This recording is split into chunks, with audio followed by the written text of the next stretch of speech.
Durante la primera mitad del siglo XX, La Habana vivió una transformación urbana acelerada. La ciudad crecía hacia nuevos barrios, aumentaba el movimiento comercial en el puerto, y la vida cotidiana comenzaba a depender cada vez más de sistemas de transporte organizados. En ese periodo, el transporte habanero combinó medios tradicionales como coches de caballos con tecnologías modernas para la época, especialmente el tranvía eléctrico, que llegó a convertirse en uno de los símbolos de la modernidad urbana.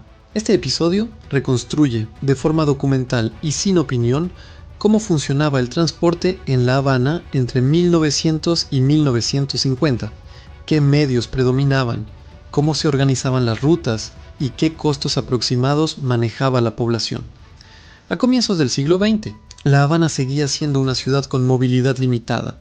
Los desplazamientos dentro del casco histórico se realizaban principalmente a pie, en carruajes privados o en coches de alquiler. Sin embargo, el crecimiento de la ciudad hizo necesario un transporte colectivo más estable. La expansión hacia el oeste, junto con la consolidación de zonas residenciales como El Vedado y Marianao, exigía rutas regulares que conectaran el centro con áreas cada vez más alejadas. En ese contexto, el tranvía se volvió una pieza clave. La Habana ya había tenido tranvías de tracción animal en el siglo XIX, pero la electrificación marcó el cambio decisivo. El tranvía eléctrico permitió aumentar la frecuencia, ampliar recorridos y establecer horarios más constantes. Durante las primeras décadas del siglo XX, el sistema se extendió por múltiples zonas de la capital, conectando barrios y facilitando el traslado de trabajadores, estudiantes y comerciantes. Los tranvías circulaban por avenidas principales y ejes urbanos de alta circulación. El recorrido típico unía zonas del centro con áreas residenciales en expansión.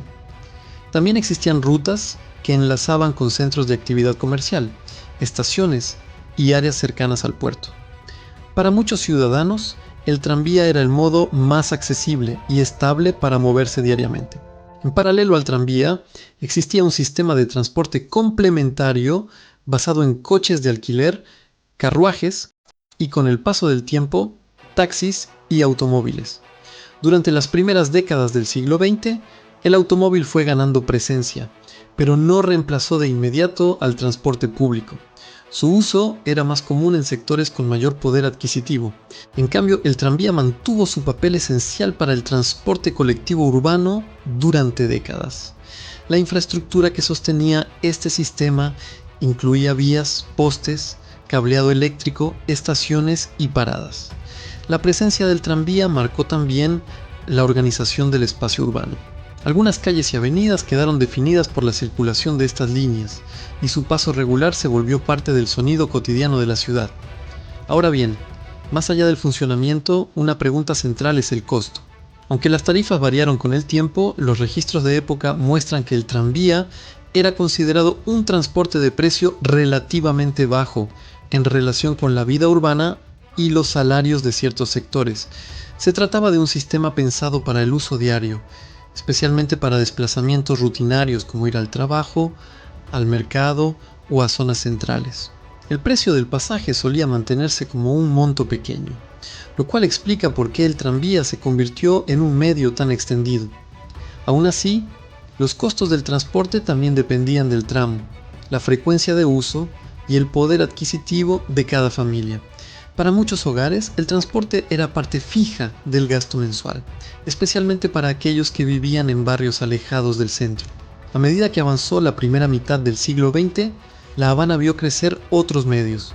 Los autobuses comenzaron a ganar terreno como alternativa flexible, con mayor capacidad para adaptarse a calles y rutas donde el tranvía no llegaba.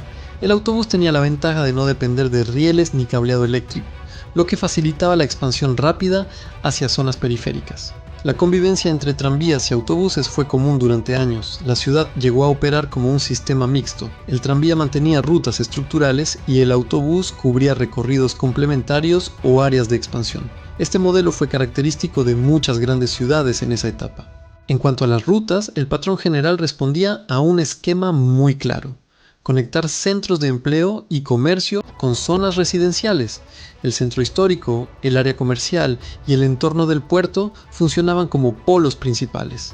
Desde allí, Las líneas se extendían hacia barrios que crecían con rapidez, acompañando la urbanización. Entre 1900 y 1950, La Habana se consolidó como una ciudad integrada al comercio y a la movilidad moderna de su tiempo. El transporte público fue un componente fundamental para esa dinámica. No solo permitió la expansión urbana, sino que definió el ritmo de la vida cotidiana y el acceso a servicios y oportunidades. El tranvía, en particular, fue más que un vehículo. Fue un símbolo de una Habana en crecimiento. Su red, sus recorridos y su presencia diaria reflejan una ciudad que buscaba modernizarse, conectar sus barrios y sostener un movimiento urbano constante. En próximos expedientes, veremos cómo estas redes de transporte se relacionaban con el crecimiento económico, la urbanización de nuevos barrios y el cambio en la vida cotidiana habanera durante el siglo XX. Si te interesa seguir estos episodios documentales en orden histórico, suscríbete a Archivo 59 para no perder el próximo archivo.